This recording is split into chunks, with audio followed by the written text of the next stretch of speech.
Karma, ações e seus resultados. É óbvio que há uma causa para a origem da bondade e da maldade, da felicidade e do sofrimento, experimentados por todas as pessoas em todos os lugares do mundo.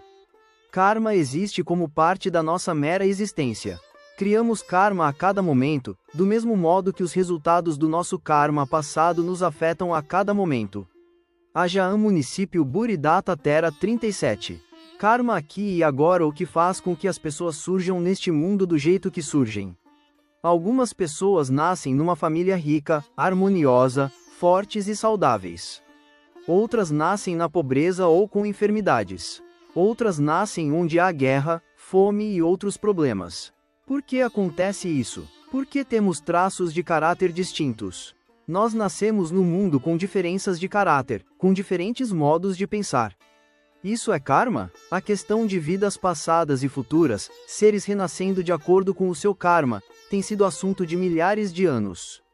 Com frequência as pessoas no mundo têm a ideia de que não existe nada depois da morte. Não importa o que façamos, podemos até fazer qualquer coisa que nos dê na telha, porque quando morrermos não vamos sofrer nenhum tipo de consequência. Essas ideias influenciam o modo como as pessoas vivem, sendo quase impossível provar essa questão das vidas passadas e futuras para alguém que seja cético, porque isso não é algo que podemos trazer a público e fazer uma demonstração. Quando as pessoas perguntavam a Ajaan Chah sobre isso, ele dizia que na verdade isso é algo que nós não precisamos provar. O lugar para aprender e compreender essa questão é a vida presente. Podemos encarar isso do seguinte modo: se vivermos a nossa vida de um modo virtuoso, tentando cultivar a bondade e conduzindo as nossas vidas com habilidade, qual será o resultado disso? O resultado será a nossa própria felicidade e a possibilidade de ajudar a criar uma sociedade mais feliz à nossa volta. Mesmo se houver apenas esta vida, se quando morrermos esse for o final de tudo, então não haverá perda porque teremos experimentado a felicidade nesta vida proveniente das nossas boas ações. E se houver alguma coisa como karma, então toda a bondade que fizemos nesta vida não será perdida, mas irá continuar para nos trazer felicidade em vidas futuras também. Por outro lado, se vivermos de um modo inábil, com um comportamento antissocial, agressivo, explorando ou causando dano aos outros, podemos esperar pelos resultados nesta mesma vida. O que iremos encontrar é muito sofrimento e confusão para nós mesmos e para as pessoas à nossa volta. E se existem tais coisas como vidas futuras e frutos de karma, então não vai ser nada bom, não é mesmo? No entanto, nós só precisamos focar nesta mesma vida. O que estamos fazendo exatamente agora? O modo como nos comportamos, as nossas atitudes, as nossas ideias, o modo como pensamos, tudo. Isso está produzindo resultados exatamente agora e nós podemos ver isso acontecendo. Portanto, a coisa mais importante é entender a nossa mente. Esse é o lugar da prática, nisso tem que estar a ênfase. Não é algo que temos que projetar para o futuro, vendo o paraíso ou o inferno, ou mesmo Nibbana, como algum tipo de estado distante.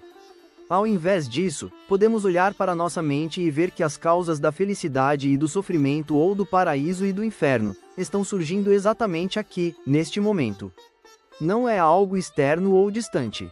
Estamos praticando para a felicidade e libertação neste exato momento presente. 38. Karma é ação. Karma é criado através da ação intencional com o corpo, linguagem e mente. Intenções benéficas que surgem na mente irão levar a palavras e ações benéficas, enquanto que intenções prejudiciais irão levar a palavras e ações prejudiciais. Podemos dizer que é isso que governa o mundo, o karma coletivo de todos os seres. Cada indivíduo está criando karma a todo momento, e isso é que conduz ao ciclo de nascimento e morte, isto é, a continuidade da existência. Quando contemplamos esse assunto, podemos ver a importância de realizar bom karma, pois a felicidade que experimentamos vem do treinamento e de estimular intenções benéficas com o corpo, palavras e mente. E isso é o que a prática budista nos encoraja a fazer. Todo o esforço que dediquemos ao desenvolvimento de qualidades benéficas irá trazer benefícios e felicidade. Quanto mais contemplemos karma, mais veremos que estamos recebendo os frutos das nossas ações todo o tempo. Praticamos tanto karma benéfico como prejudicial no passado e isso está produzindo os resultados que experimentamos no presente. Quando pensamos no karma prejudicial que realizamos no passado, o importante é refletir com sabedoria. Se pudermos aprender com isso e mudar o nosso comportamento, isso será bom. Mas insistir em pensar no passado e apegar-se a esses estados mentais negativos não é correto. Se praticarmos a atenção plena e compreendermos a mente, então seremos capazes de notar esses momentos de culpa ou depressão com relação ao que fizemos. Poderemos ver que esses sentimentos não nos ajudam porque o passado não pode ser mudado. É bom se pudermos aprender com isso e mudar, mas fora isso não há por que sofrer desnecessariamente sentindo aversão por si mesmo ou remorso. O modo correto é dedicar-se à realização de karma benéfico a partir de agora. Estaremos assim criando as condições para a felicidade e benefícios tanto no presente como no futuro. É por isso que praticamos. Quando compreendemos a importância de karma, iremos nos dedicar à generosidade, a manter os preceitos e a praticar a meditação. Tudo com o propósito de gradualmente ir elevando o nível da nossa mente. Se colocarmos esforço na nossa prática, criando mais karma benéfico, o resultado será mais paz interior. Isso é deveras a coisa sábia e correta que um ser humano deve fazer, desenvolver qualidades benéficas em si mesmo. 39. Sem desculpas, algumas pessoas pensam que ações danosas nem sempre levam a resultados negativos. Elas pensam que poderão escapar sem nenhuma consequência. Isso é verdade? Se as pessoas ainda não veem os frutos das suas ações, isso é devido à presença da delusão. Elas não estão muito atentas. Infelizmente, isso não anula o resultado daquilo que elas estão fazendo ou significa que não há karma em operação. Karma é uma lei da natureza. É uma força natural que podemos ver em operação todo o tempo. Portanto, se as pessoas estão criando as causas para o sofrimento, então esse sofrimento virá quer elas o identifiquem ou não. É até pior se elas não veem o dano no seu comportamento, porque assim elas não reconhecem como estão causando sofrimento para si mesmas. Mas quando compreendemos karma, podemos olhar para a nossa vida e dizer: quando falo desse modo, quando ajo desse modo, isso traz sofrimento. E como nós desejamos ser felizes, livres do remorso e da preocupação, somos motivados a viver de um modo virtuoso. 40. Lidando sabiamente com pragas. Como devemos lidar com insetos e pragas que entram nas nossas casas? Não quero quebrar o primeiro preceito ou criar karma prejudicial. Na prática do primeiro preceito, estabelecemos na nossa mente a clara intenção de não matar outros seres. Com relação às criaturas muito pequenas, como os insetos, nós temos de fazer o melhor que pudermos em cada situação. Uma pessoa pode usar diferentes métodos e produtos químicos para evitar que eles entrem. Nós ainda temos a intenção básica de não matar os seres deliberadamente, mas se nas atividades de limpeza alguns insetos sofrem, então temos que aceitar que esse é o karma deles. Com animais maiores, como por exemplo ratos ou camundongos, deveríamos ser capazes de encontrar formas humanitárias de lidar com eles. Há certas armadilhas nas quais se coloca uma isca e uma porta se fecha depois que eles estiverem dentro. Assim eles podem ser levados para um lugar distante e soltos. Temos que entender que tudo está sujeito ao seu karma. Geralmente é muito difícil se mover e fazer coisas no mundo sem causar dano às pequenas criaturas como os insetos. Algumas vezes isso é inevitável, como por exemplo quando eles são esmagados no para-brisa enquanto estamos dirigindo, ou quando eles voam para uma vela acesa à noite. Nós não estamos lhes causando dano deliberadamente. A nossa intenção não é matar, mas é o jeito do mundo que algumas dessas coisas irão ocorrer. Portanto, nós não devemos tomar isso como um fracasso pessoal, ou como se estivéssemos realizando karma prejudicial. Quando estamos fazendo limpeza ou varrendo, algumas vezes alguns insetos morrem. Devemos entender que a nossa intenção não é matar, mas manter o lugar limpo. É uma pena que alguns dos insetos sofram, mas isso é muito diferente de usar veneno e iscas de modo deliberado para matá-los. Com a compreensão de karma e intenção, podemos fazer o melhor possível para encontrar meios hábeis e humanitários para lidar com as pragas. 41. A deriva no oceano de karma. Deixe-me contar-lhes uma história de um discípulo meu. Ele havia sido um pescador por profissão, trazendo barcos cheios de peixe para serem mortos e vendidos. No budismo isso é entendido como karma prejudicial. Um dia, distante da praia, ele esteve envolvido num acidente com o barco que o deixou à deriva no mar durante 3 dias e 3 noites, agarrado a um pedaço de madeira. Poderíamos dizer que tudo indicava que ele estava para receber os resultados do seu modo de vida danoso, afogando no mar e devorado pelos peixes. Embora supusesse que fosse morrer, ele fez uma firme promessa: se fosse salvo, ingressaria na ordem monástica. Agora já são 15 anos desde que ele se ordenou. Algumas vezes as situações de crise fazem surgir as aspirações mais nobres nas pessoas, um pensamento positivo que pode rapidamente trazer um bom resultado. Isso pode mudar a vida drasticamente. No entanto, deveríamos realmente nos comprometer a praticar karma benéfico regularmente e não esperar apenas por situações de crise. As nossas vidas são tão incertas. Visto que não sabemos por quanto tempo vamos viver, deveríamos realmente prezar o nosso tempo. Deveríamos tentar viver do modo mais habilidoso possível enquanto temos a oportunidade. Bondade. Estar em paz. Minha religião é a bondade. Dalai Lama 42. Como viver no mundo? Temos que participar da sociedade. Temos deveres e o nosso trabalho. E embora a sociedade não seja sempre pacífica e harmoniosa, o Buda ensinou que a origem disso sempre está nos indivíduos, porque os seus corações não estão em harmonia com a verdade. Enquanto as pessoas estiverem aprisionadas pelas diferentes tendências prejudiciais da cobiça, raiva e delusão, elas irão falar e agir de modo correspondente. E daí surgem os problemas e mal-entendidos. Há vários modos para lidar com isso. No mundo temos as leis e regulamentos do país. O objetivo disso é dar para as pessoas normas de comportamento que irão conduzir a uma sociedade pacífica e harmoniosa. E se as pessoas não seguem as leis, então sempre surgem problemas, não é mesmo? Quando as pessoas seguem as suas próprias ideias e opiniões, a sua cobiça e raiva, agindo de modo egoísta ou agressivo, disso é que surgem os problemas que enfrentamos no mundo.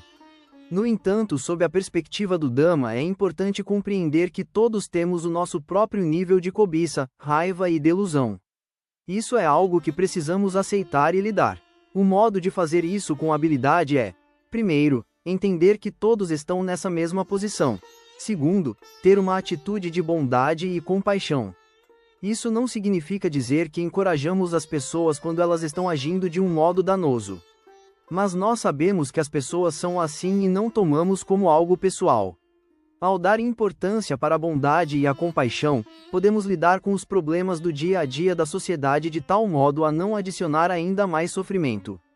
43. Disposição para aprender. O Buda ensinou como aprender a viver no mundo de um modo pacífico e harmonioso.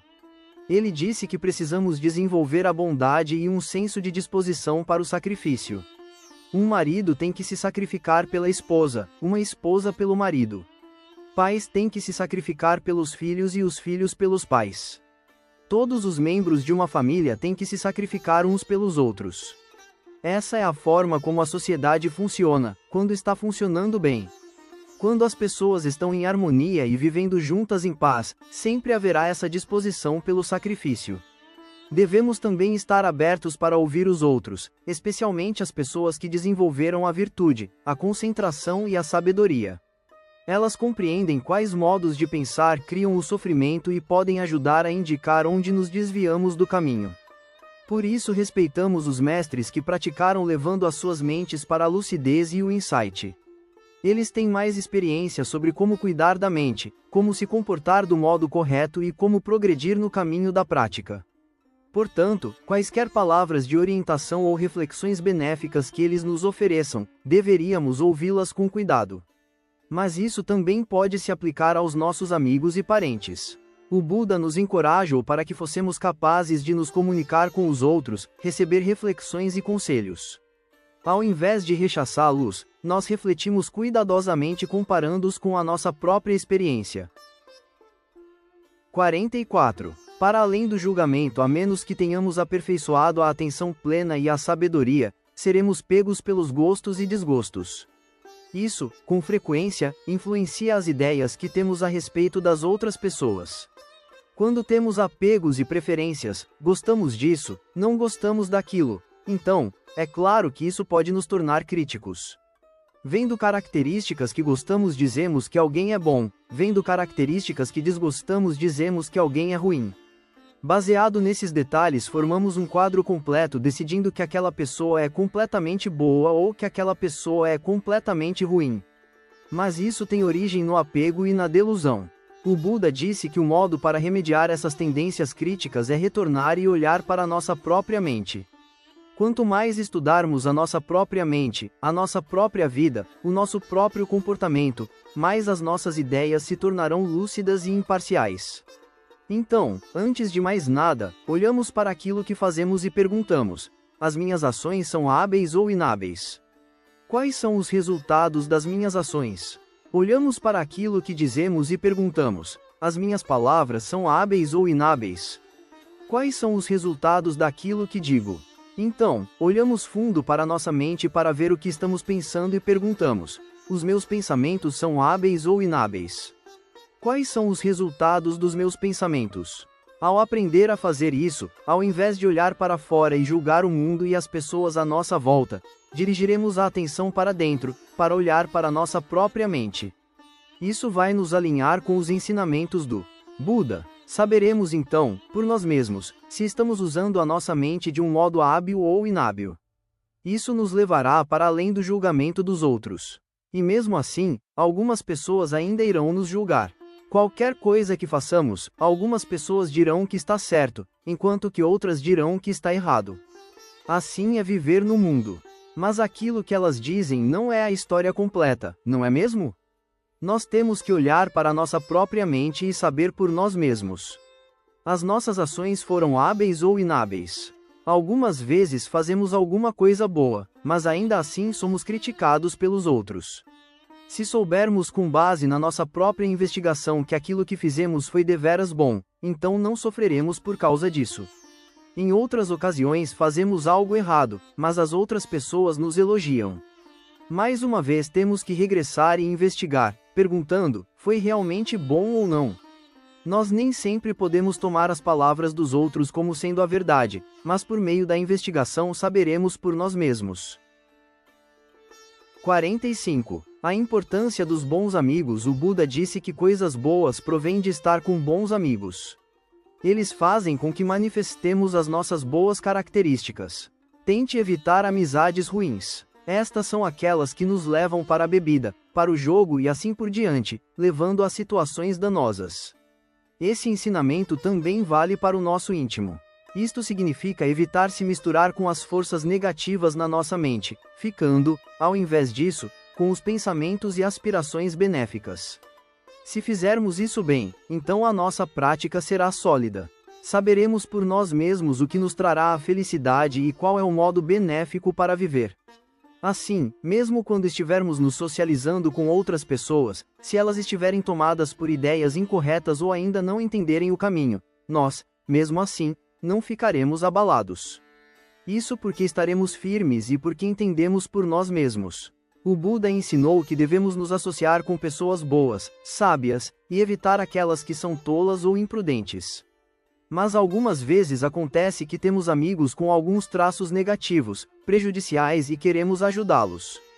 A coisa importante que precisa ser reconhecida é que nós mesmos precisamos estar mentalmente numa posição forte o suficiente para podermos ajudar. Porque se ainda não estivermos firmemente estabelecidos na nossa prática, então é claro que seremos influenciados pelas pessoas com as quais estejamos. Elas nos influenciam, quer seja de um modo dissimulado ou óbvio, e o perigo é que podemos ser afetados e desviar-nos do caminho. Mas se estivermos fortemente estabelecidos na nossa prática, saberemos o que é bom e o que é ruim, o que é certo e o que é errado. Então, mesmo se as pessoas tiverem hábitos ruins, nós não seremos influenciados ou afetados. Talvez possamos ajudá-las um pouco, oferecendo conselhos e apoio. Mesmo o Buda em algumas das suas vidas passadas ainda não estava inspirado a praticar o Dhamma. Ele estava mais interessado em coisas mundanas. Mas numa delas, ele teve um amigo que queria ouvir os ensinamentos do Buda daquela era. E o nosso Buda ainda não tinha fé e não estava interessado em ir. Então, o amigo dele o agarrou pelo cabelo e disse: "Você tem de ir. Na Índia a cabeça é a coisa mais elevada e respeitada. As pessoas simplesmente não puxam o cabelo sem um bom motivo. O amigo dele literalmente o arrastou até lá. E quando ele viu o Buda, compreendeu a importância dos ensinamentos e começou a praticar. Esse é um exemplo da importância dos bons amigos. Algumas vezes ainda não vemos aquilo que é importante na vida, mas um bom amigo pode conduzir-nos nessa direção. 46. Como ser um bom e sábio pai e mãe ao tratar com crianças pode ser de grande ajuda contar com as 4 moradas divinas: amor, bondade, compaixão, alegria altruísta e equanimidade. Quando trazemos crianças ao mundo, o nosso primeiro instinto sempre será o amor-bondade. Nós os amamos porque são os nossos filhos. E uma das principais qualidades de um bom pai ou mãe é ajudar sem desejar nada em troca. Nós não estamos buscando algo em troca, nós só damos. Isso é correto. Nós sempre deveríamos ter esse sentimento de bondade e desejar o bem para os nossos filhos. Então, quando eles se deparam com algum tipo de sofrimento, a compaixão surge naturalmente. Nós não queremos que eles sofram e por isso desejamos o fim do seu sofrimento. Por outro lado, quando os nossos filhos têm algum tipo de sucesso ou felicidade na vida, podemos compartilhar disso sentindo alegria por eles, esperando que continue assim. E por fim, se em certas situações eles estão enfrentando problemas, mas isso está além da nossa possibilidade de ajudá-los, então a abordagem correta é a equanimidade. Temos que entender que todos estão sujeitos ao seu karma, e os nossos filhos trazem consigo para o mundo a sua própria acumulação kármica, hábitos, características e traços de personalidade. Se os nossos filhos estão enfrentando problemas, mas não há nada que possamos dizer ou fazer, então temos de retroceder. Isso é equanimidade, onde temos um senso de equilíbrio e paciência. Compreendemos karma e aceitamos que no momento não há muito que possamos fazer para mudar as coisas. No momento a situação é essa. Está fora do meu controle. Sentimos amor por eles do mesmo modo, mas não tentamos forçá-los a mudar. As condições mudarão por si mesmas. Se os nossos filhos não resolvem as coisas por si mesmos, então, talvez mais tarde seremos capazes de ensiná-los e ajudá-los. Mas temos que lembrar, especialmente com relação ao longo prazo, que as coisas são incertas, que as pessoas mudam. Algumas vezes as crianças são realmente boas. Elas possuem muito boas qualidades e devido a isso elas são populares. Depois elas crescem, se casam e mudam para longe. Elas agora têm a sua própria família, as suas próprias responsabilidades. Assim é. Elas não possuem mais tempo de sobra para nós porque estão ocupadas com as suas tarefas e obrigações. Outras crianças podem começar não sendo muito boas. Não são muito bem-sucedidas, não são muito responsáveis. Mas mais tarde pode ser que elas sejam aquelas que vão acabar cuidando de nós, ajudando-nos quando formos velhos. Eu vi isso em muitas ocasiões. Pensar que a criança boa ficará e cuidará de você e a criança ruim irá embora e nunca ajudará, essas coisas são incertas. Elas podem mudar 100% durante o curso de uma vida. Portanto, devemos lembrar disso. Karma é mutável. As pessoas mudam. Não é o caso que tudo permanecerá fixo para sempre. Quando nos lembramos dessas verdades, essa lembrança nos ajuda a abrir mão das nossas ideias um pouco mais. Nossos filhos podem ter todo o tipo de boas qualidades que simplesmente ainda não floresceram. Se tivermos paciência e pensarmos desse modo, então, não teremos que sofrer ou nos preocuparmos tanto. Podemos relaxar e simplesmente ver o que acontece. 47. Retribuindo para os nossos pais. Mesmo se acumularmos uma grande riqueza, muitas posses e uma posição respeitada na sociedade, se não demonstrarmos a nossa gratidão ou bondade para com a nossa mãe e o nosso pai, então estaremos sem a verdadeira riqueza. Colocando de modo simples, estaremos sem as características que distinguem uma pessoa boa. Quando compreendemos a bondade que os nossos pais nos demonstraram, deveríamos tentar repagar essa bondade com esforço sincero. Eles cuidaram de nós e nos protegeram durante muitos anos, portanto, em troca podemos cuidar deles na sua velhice. E mesmo se eles tiverem falecido, ainda assim podemos beneficiar os nossos pais realizando boas ações e compartilhando com eles o mérito resultante dessas ações. Quando estamos na escola, devemos ser diligentes e dedicar o nosso melhor esforço ao estudo e ao sucesso com as melhores notas possíveis, de modo que não lhes causemos preocupações. Isso também irá nos ajudar a encontrar um bom trabalho. Quando entrarmos no mercado de trabalho, teremos a oportunidade de ajudar os nossos pais financeiramente ou qualquer outro tipo de ajuda material que eles possam precisar. Nesse ponto da nossa vida, poderemos cuidar dos nossos pais do mesmo modo que eles cuidaram de nós. Os nossos pais têm sempre o nosso interesse em mente e fazem qualquer coisa para nos guiar pela vida. Algumas vezes eles não praticam a generosidade, a virtude ou a meditação, e nos preocupamos pelo seu bem-estar interior. Mas se realmente quisermos ajudá-los, o melhor que podemos fazer é primeiro desenvolver a bondade em nós mesmos. E quando virem os resultados positivos em nós, eles ficarão naturalmente inclinados a seguir o nosso exemplo. 48. Honrando a gratidão. É normal que no nosso relacionamento com os nossos pais haverá alguns conflitos e discordâncias. Mas no fundo do coração ainda sentimos por eles reconhecimento e gratidão, mesmo se algumas vezes as emoções negativas vierem à tona. Em vista disso, pedimos que eles nos perdoem e nós também os perdoaremos. Os nossos pais nos demonstraram grande carinho durante toda a vida. Portanto, se alguma vez os maltratarmos, deveríamos pedir-lhes perdão de todo o coração. Podemos também repagar a nossa dívida com eles sendo cuidadosos com as nossas palavras e comportamento. Desde o dia em que nascemos, eles cuidaram do nosso bem-estar. Eles nos deram conhecimento, nos criaram e satisfizeram todas as nossas necessidades. Portanto, se falarmos ou agirmos de um modo grosseiro com os nossos pais, mesmo algo pequeno pode ter um grande impacto. As palavras assumem uma intensidade e significado especiais quando provêm do próprio filho. Assim é o amor que uma mãe ou pai sentem pelo seu filho. Se os nossos pais chegaram a um ponto em que não podem mais cuidar de si mesmos, esse é o momento de lhes darmos de forma abnegada toda a assistência possível. Nós repagamos a nossa dívida tomando conta e cuidando deles com o nosso coração cheio de bondade. Ao realizar esse tipo de boa ação, ação benéfica, e expressarmos a nossa gratidão, as nossas vidas assumem uma nova riqueza e significado interior. Ajudar os pais, disse o Buda, é uma das grandes bênçãos. 49. Esperando e aceitando velhice, doença e morte, são as coisas mais normais no mundo.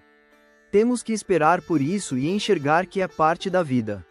A expectativa média de vida é em torno de 75 a 80 anos. Deveríamos pensar: qual a minha idade agora? Se tenho 45 anos, então ainda tenho uns 30 anos para viver.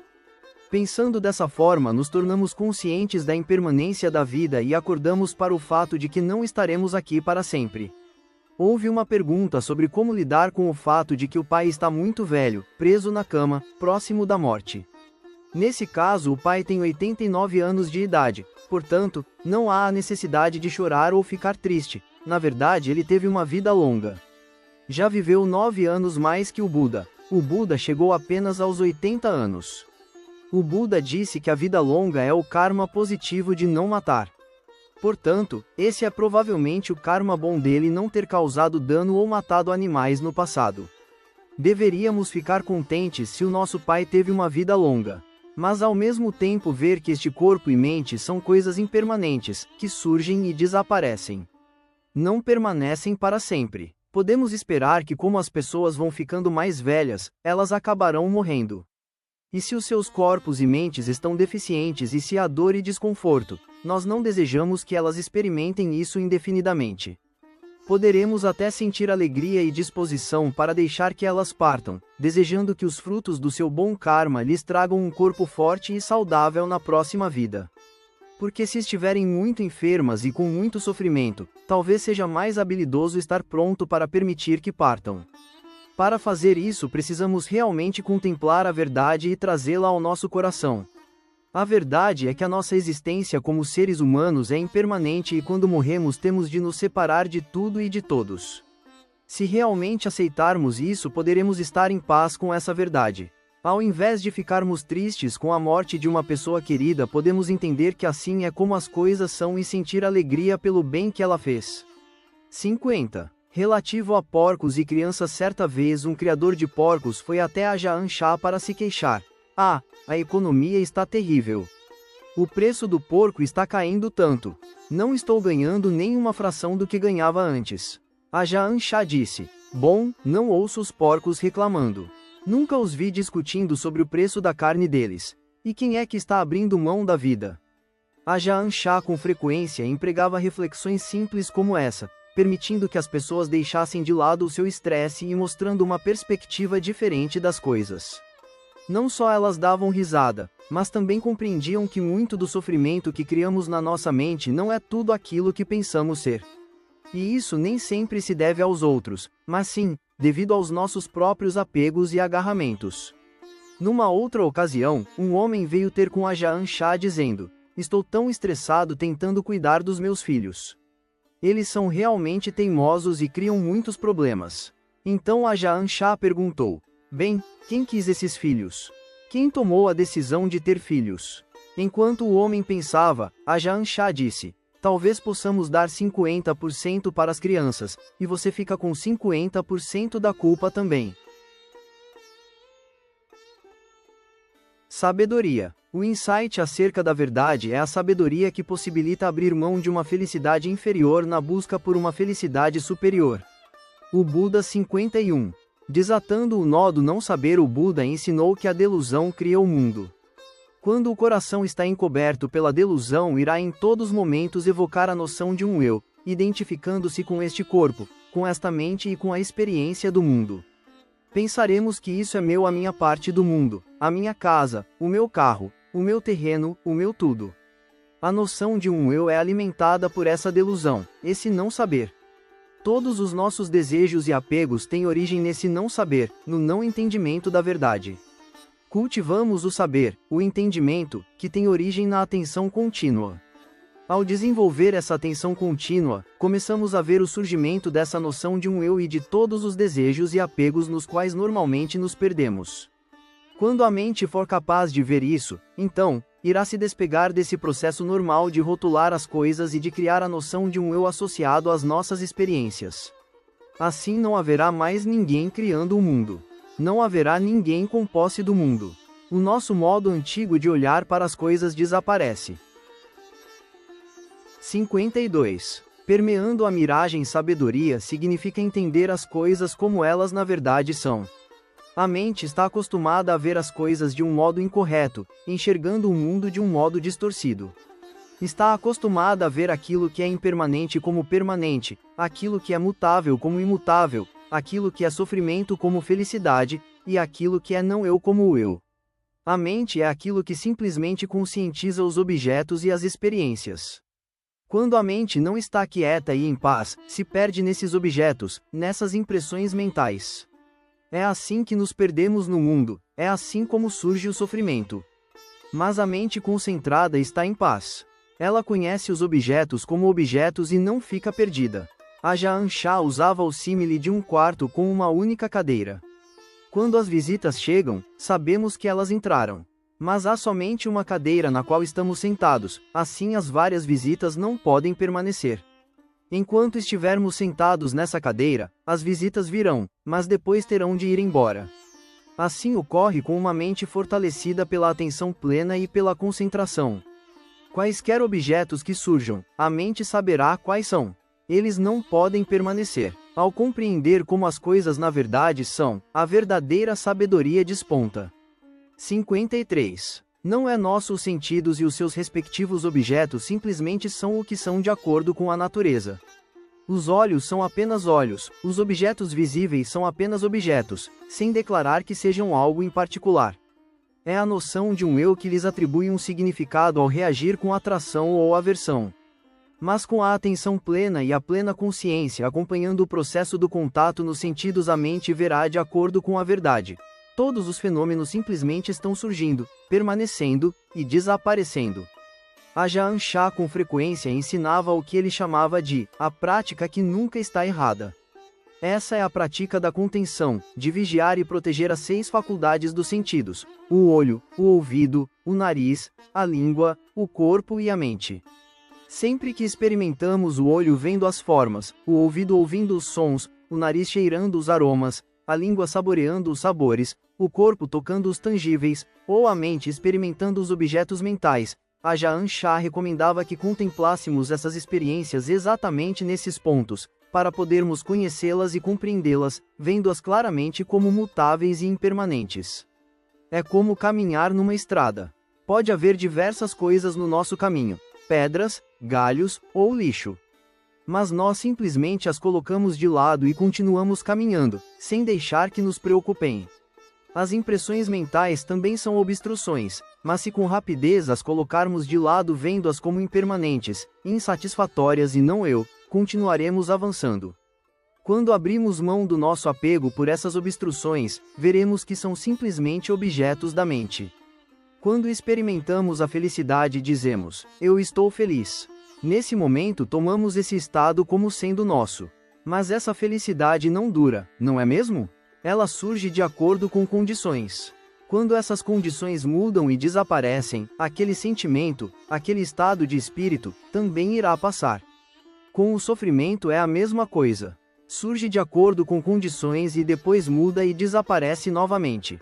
Na verdade, todo o mundo está num constante estado de mudança, surgindo e desaparecendo, completamente fora do nosso controle. Se qualquer um desses acontecimentos pudesse ser tomado como meu, então deveria permanecer do jeito que desejamos que permaneça. Mas isso não acontece. Se realmente existisse um eu permanente, deveríamos ser capazes de controlar os nossos humores para mantê-los ou para evitar que ocorram. Mas nós não podemos. Eles surgem e cessam de acordo com condições. E por causa disso são insatisfatórios. Mas se, ao surgirem e cessarem, soubermos o que são, então não haverá sofrimento na mente. Não nos apegaremos como sendo o meu eu, o meu estado de espírito, a minha felicidade, a minha infelicidade. Veremos a verdade compreendendo, isso não me pertence. Aí é quando a mente se solta do apego. 54. A dinâmica da mudança, o lugar mais óbvio onde podemos observar e contemplar a verdade do não-eu, ou anatta, é exatamente na nossa respiração. A qualquer momento em que direcionemos a nossa atenção para observar a respiração, poderemos ver que ela está simplesmente realizando a sua função. O ar entra e depois sai. Surge e cessa. E todo esse processo da respiração está totalmente fora do nosso controle, não é mesmo? Não podemos dizer que essa respiração é minha. Quer digamos isso ou não, ela simplesmente continua por conta própria. Sempre que pudermos observar algo se comportando de acordo com a sua função natural, estaremos nos confrontando com a verdade do não-eu. Tudo que tomamos como sendo o eu, acreditando que, isso sou eu, isso é meu, se prosseguirmos investigando, gradualmente enxergaremos a verdade. As várias partes do corpo são o eu? Tome qualquer parte, os dentes, por exemplo. Pergunte a si mesmo, esses dentes realmente são o meu eu? Eles são meus? Se eles caírem, serão o meu eu? Serão meus? Contemplando a forma física, veremos que aquilo que chamamos de meu corpo provém da comida e bebida que ingerimos que sustenta o surgimento dos 4 elementos. À medida que ingerimos mais e mais, o corpo vai crescendo e se transformando, bebê, criança, jovem e adulto. Devido à delusão rotulamos isso como uma pessoa, não é mesmo? Dizemos que isso é o eu, meu corpo. Mas quando investigamos a natureza das coisas, vemos que essa coisa que chamamos de uma pessoa é impermanente, insatisfatória e não eu. Os 4 elementos que constituem este corpo não durarão para sempre, não é mesmo? É a sua natureza mudar e se desintegrar, envelhecer e degenerar, e por fim eles irão se separar e desaparecer por completo. Se continuarmos contemplando isso com atenção plena e sabedoria, veremos que na verdade esses 4 elementos estão vazios, que não há neles nenhum eu que possa ser encontrado. 55. Estamos todos no mesmo barco, temos que aprender como contemplar a verdade desta vida, desta existência. De onde se originam os seres humanos? Estivemos no ventre materno, literalmente apenas uma pequena gota de líquido. Ao longo do tempo mais e mais dos 4 elementos foram se ajuntando, terra, água, fogo e ar, crescendo e se desenvolvendo para transformar aquela pequena gota num ser humano. Ato contínuo a nossa consciência se apega a essa forma, começamos a vê-la como o eu, como o nosso eu. Infelizmente o apego a este corpo leva a todo tipo de preocupações e sofrimento, tanto no mundo como na nossa própria vida. Reflita sobre a insatisfação presente neste corpo. Visto que está sujeito à mudança, como pode ser satisfatório? Veja a sua postura. Experimentamos o desconforto porque não podemos permanecer quietos. Temos de nos movimentar a cada instante, em pé, sentado, deitado e depois em pé novamente. Caminhamos e aí paramos. Se não mudássemos a nossa postura, a dor rapidamente se tornaria intolerável, não é mesmo? Nós normalmente não contemplamos essas coisas.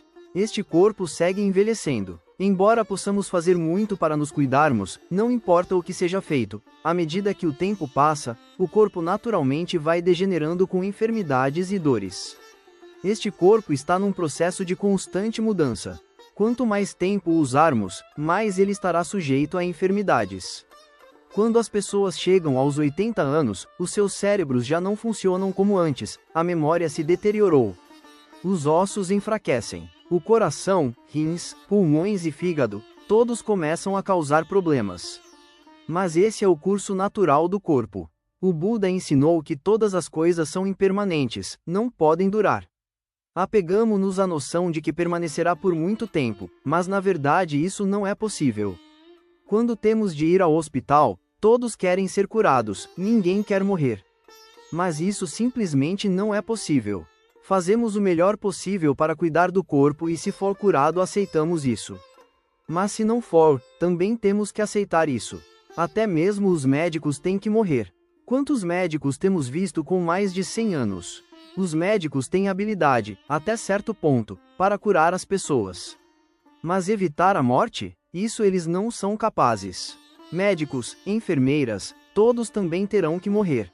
Todos temos o envelhecimento, enfermidades e morte como parte da natureza. Se temos olho, estaremos sujeitos a enfermidades do olho.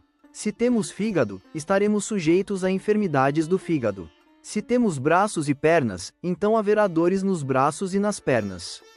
Se temos ossos, então haverá dores nos ossos. Essa é a natureza do corpo, estar sujeito à dor e à enfermidade. Temos de compreender que não podemos controlá-lo ou comandá-lo. Se pudéssemos, não permitiríamos que envelhecesse, enfermasse, morresse e desintegrasse. Quando nascemos não enxergamos a velhice, enfermidade e morte que são inerentes ao nascimento. Mas o nascimento é exatamente a condição que conduz ao envelhecimento, que conduz à dor.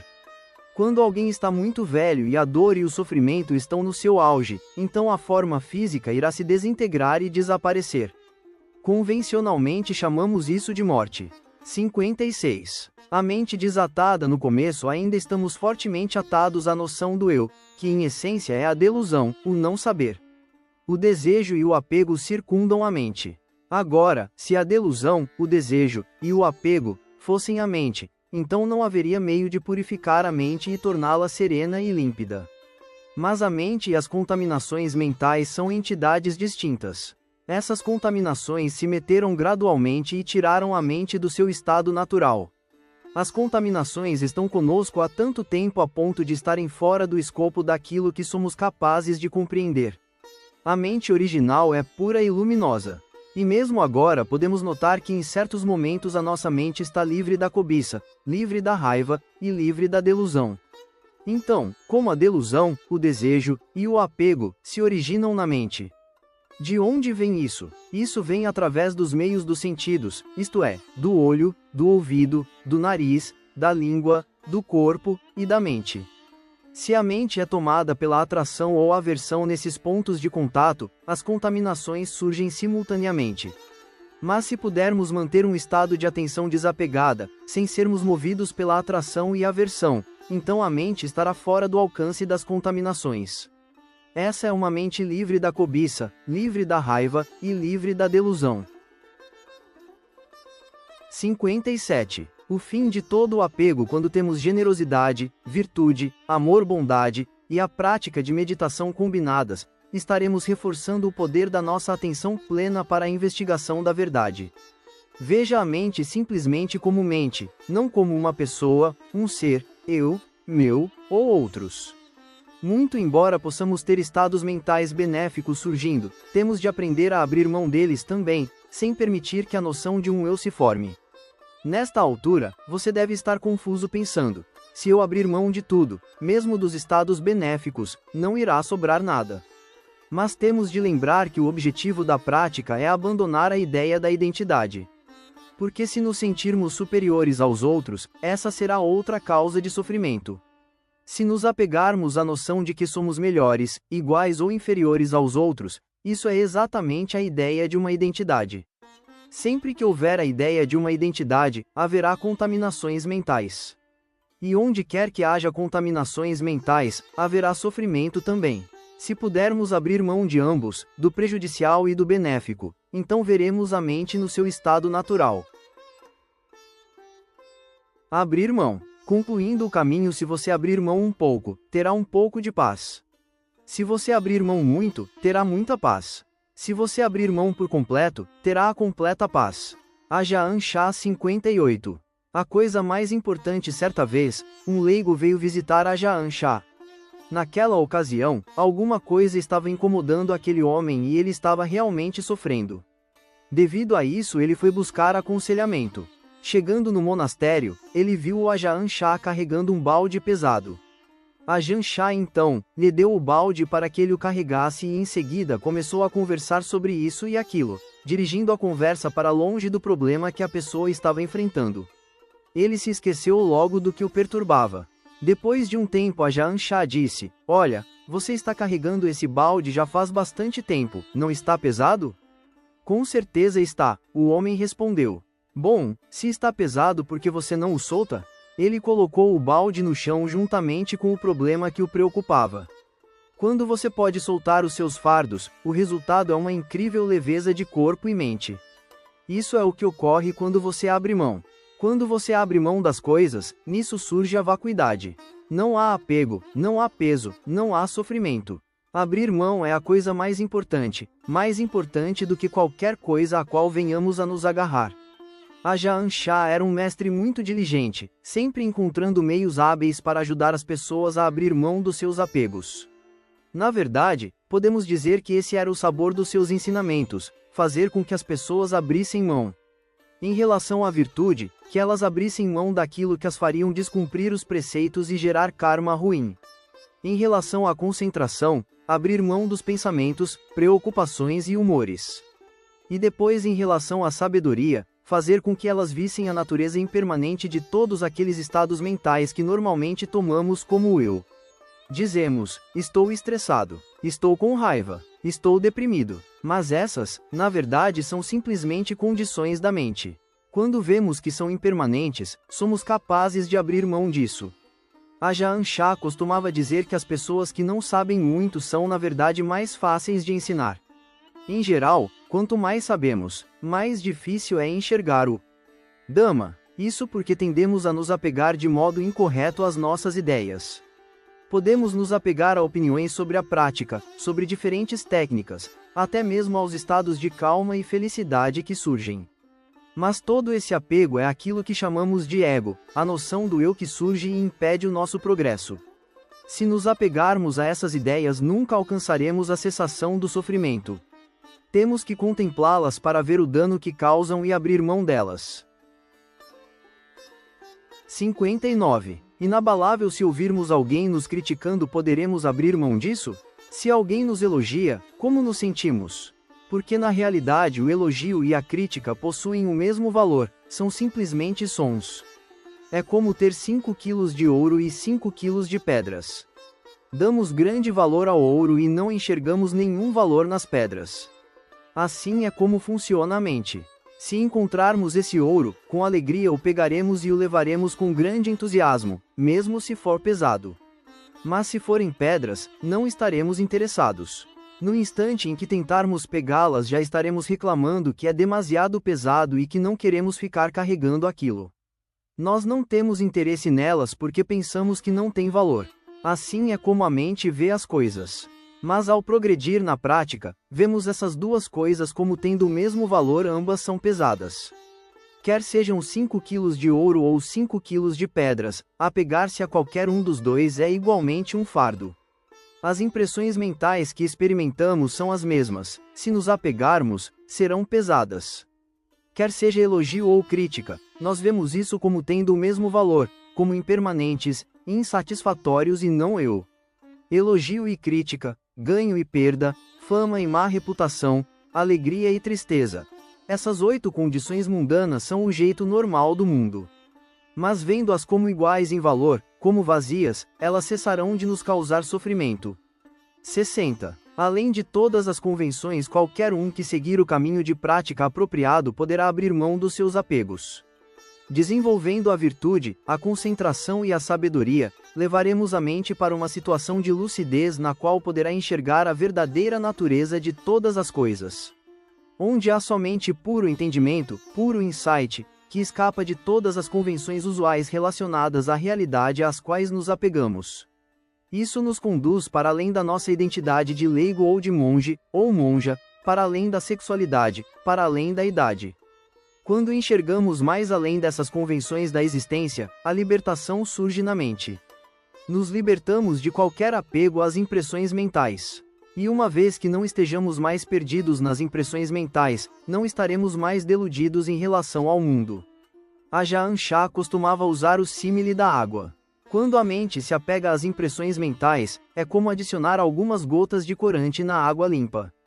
Qualquer que seja a cor que coloquemos, a cor da água muda como consequência. Mas se eliminarmos o corante, a água retorna ao seu estado limpo, natural. Quer seja cobiça, aversão, delusão, amor, ódio, estresse, medo, o que quer que a mente experimente, ela fica colorida por esses estados. Mas uma mente que vê o surgimento e a cessação das impressões mentais não se perde nelas, não é colorida. Se a atenção plena for fraca, iremos nos apegar a essas impressões. Isso é o que mantém o samsara, o ciclo de vida e morte. Esse ciclo algumas vezes é a felicidade como nos paraísos, algumas vezes o sofrimento como nos infernos. O nosso corpo físico só experimenta um nascimento que irá durar muitos anos, mas os nascimentos mentais surgem numa rápida sucessão. Num dia a mente pode experimentar muitos altos e baixos, tanta mudança, tantas vidas. Isso pode ser visto como tantos nascimentos e mortes apenas em um dia. No entanto, uma mente sem apegos pode experimentar a verdadeira felicidade, lucidez e um senso de leveza e liberdade. Ela é capaz de desenraizar essa noção de um eu que nos tem mantido deludidos por um período de tempo inconcebível. Isso é ver o Dhamma. O Buda disse que quem vê o Dhamma vê o Buda. Ao ver o Dhamma, a pessoa passa a fazer parte da nobre Sangha. Quer sejamos um monge ou monja, um noviço ou pessoa leiga, essas são apenas convenções. Embora raspemos a cabeça e visitamos mantos, ainda não somos parte da verdadeira Sangha. Mas ao realmente ver o Dhamma, essa é a Sangha verdadeira, a nobre Sangha, independente de sermos ordenados ou não. Aqueles que praticam o caminho da virtude, da concentração e da sabedoria são os nobres discípulos do Buda. Quer seja leigo ou ordenado, se uma pessoa realmente vê o Dhamma, a mente fica pura e luminosa. Essa é a mente do Buda. Mas isso não quer dizer que a pessoa é um Buda. Esse Buda é o estado do despertar que alcançamos ao seguir os ensinamentos. Uma vez desperto para esse estado mental, o entendimento é completo e perfeito. As pessoas fazem peregrinações para a Índia, para ver o lugar em que o Buda nasceu, o lugar em que ele se iluminou e o lugar em que ele morreu. Elas fazem isso para se recordar das grandes qualidades do Buda, do Dhamma e da Sangha, trazendo paz e alegria aos corações e o encorajamento para praticar com diligência. Mas quando realizamos o Dhamma verdadeiro, isso é ver o Buda dentro de nós mesmos. 59. Inabalável. Se ouvirmos alguém nos criticando, poderemos abrir mão disso? Se alguém nos elogia, como nos sentimos? Porque na realidade o elogio e a crítica possuem o mesmo valor, são simplesmente sons. É como ter 5 quilos de ouro e 5 quilos de pedras. Damos grande valor ao ouro e não enxergamos nenhum valor nas pedras. Assim é como funciona a mente. Se encontrarmos esse ouro, com alegria o pegaremos e o levaremos com grande entusiasmo, mesmo se for pesado. Mas se forem pedras, não estaremos interessados. No instante em que tentarmos pegá-las, já estaremos reclamando que é demasiado pesado e que não queremos ficar carregando aquilo. Nós não temos interesse nelas porque pensamos que não tem valor. Assim é como a mente vê as coisas. Mas ao progredir na prática, vemos essas duas coisas como tendo o mesmo valor, ambas são pesadas. Quer sejam 5 quilos de ouro ou 5 quilos de pedras, apegar-se a qualquer um dos dois é igualmente um fardo. As impressões mentais que experimentamos são as mesmas, se nos apegarmos, serão pesadas. Quer seja elogio ou crítica, nós vemos isso como tendo o mesmo valor, como impermanentes, insatisfatórios e não eu. Elogio e crítica, ganho e perda, fama e má reputação, alegria e tristeza. Essas 8 condições mundanas são o jeito normal do mundo. Mas vendo-as como iguais em valor, como vazias, elas cessarão de nos causar sofrimento. 60. Além de todas as convenções, qualquer um que seguir o caminho de prática apropriado poderá abrir mão dos seus apegos. Desenvolvendo a virtude, a concentração e a sabedoria, levaremos a mente para uma situação de lucidez na qual poderá enxergar a verdadeira natureza de todas as coisas. Onde há somente puro entendimento, puro insight, que escapa de todas as convenções usuais relacionadas à realidade às quais nos apegamos. Isso nos conduz para além da nossa identidade de leigo ou de monge, ou monja, para além da sexualidade, para além da idade. Quando enxergamos mais além dessas convenções da existência, a libertação surge na mente. Nos libertamos de qualquer apego às impressões mentais. E uma vez que não estejamos mais perdidos nas impressões mentais, não estaremos mais deludidos em relação ao mundo. Ajahn Chah costumava usar o símile da água. Quando a mente se apega às impressões mentais, é como adicionar algumas gotas de corante na água limpa. Qualquer que seja a cor que coloquemos, a cor da água muda como consequência. Mas se eliminarmos o corante, a água retorna ao seu estado limpo, natural. Quer seja cobiça, aversão, delusão, amor, ódio, estresse, medo, o que quer que a mente experimente, ela fica colorida por esses estados. Mas uma mente que vê o surgimento e a cessação das impressões mentais não se perde nelas, não é colorida. Se a atenção plena for fraca, iremos nos apegar a essas impressões. Isso é o que mantém o samsara, o ciclo de vida e morte. Esse ciclo algumas vezes é a felicidade como nos paraísos, algumas vezes o sofrimento como nos infernos. O nosso corpo físico só experimenta um nascimento que irá durar muitos anos, mas os nascimentos mentais surgem numa rápida sucessão. Num dia a mente pode experimentar muitos altos e baixos, tanta mudança, tantas vidas. Isso pode ser visto como tantos nascimentos e mortes apenas em um dia. No entanto, uma mente sem apegos pode experimentar a verdadeira felicidade, lucidez e um senso de leveza e liberdade. Ela é capaz de desenraizar essa noção de um eu que nos tem mantido deludidos por um período de tempo inconcebível. Isso é ver o Dhamma. O Buda disse que quem vê o Dhamma vê o Buda. Ao ver o Dhamma, a pessoa passa a fazer parte da nobre Sangha. Quer sejamos um monge ou monja, um noviço ou pessoa leiga, essas são apenas convenções. Embora raspemos a cabeça e visitamos mantos, ainda não somos parte da verdadeira Sangha. Mas ao realmente ver o Dhamma, essa é a Sangha verdadeira, a nobre Sangha, independente de sermos ordenados ou não. Aqueles que praticam o caminho da virtude, da concentração e da sabedoria são os nobres discípulos do Buda. Quer seja leigo ou ordenado, se uma pessoa realmente vê o Dhamma, a mente fica pura e luminosa. Essa é a mente do Buda. Mas isso não quer dizer que a pessoa é um Buda. Esse Buda é o estado do despertar que alcançamos ao seguir os ensinamentos. Uma vez desperto para esse estado mental, o entendimento é completo e perfeito. As pessoas fazem peregrinações para a Índia, para ver o lugar em que o Buda nasceu, o lugar em que ele se iluminou e o lugar em que ele morreu. Elas fazem isso para se recordar das grandes qualidades do Buda, do Dhamma e da Sangha, trazendo paz e alegria aos corações e o encorajamento para praticar com diligência. Mas quando realizamos o Dhamma verdadeiro, isso é ver o Buda dentro de nós mesmos. 61. Já estamos a caminho. Não ignore nunca a importância do esforço que você tem feito na sua prática, o esforço para ver o Dhamma. Você poderá pensar que é muito pouco, mas mesmo pouco esforço no Dhamma tem muito valor. Temos de lembrar que o caminho para a iluminação em geral é gradual, mas o grau de progresso também depende da nossa situação de karma e em que ponto estamos no desenvolvimento espiritual. Talvez demore um pouco mais de tempo, talvez não. No entanto, quanto mais praticarmos, mais avançaremos. Seja nas cidades ou nas florestas, nos vales ou nas colinas.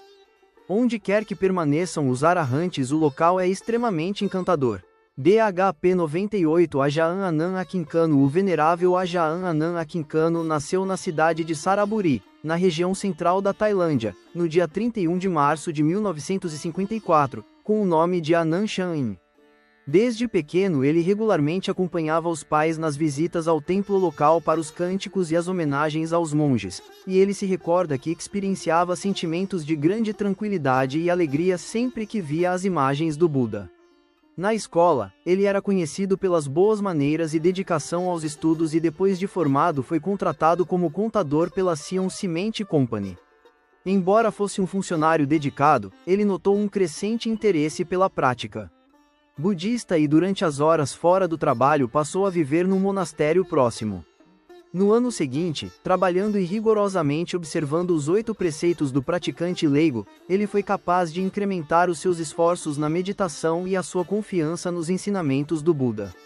Todas as manhãs ele oferecia alimentos aos monges, e depois seguia para o trabalho para mais tarde retornar ao monastério para praticar meditação. Um dia ele teve uma experiência de um profundo insight sobre a natureza de todos os fenômenos, seguido de 3 dias e 3 noites sentindo uma felicidade que não se parecia a nada que ele havia experimentado antes. Essa experiência eliminou qualquer dúvida que ele ainda pudesse ter sobre dedicar a sua vida aos ensinamentos do Buda, e pouco tempo depois ele decidiu ingressar na vida monástica.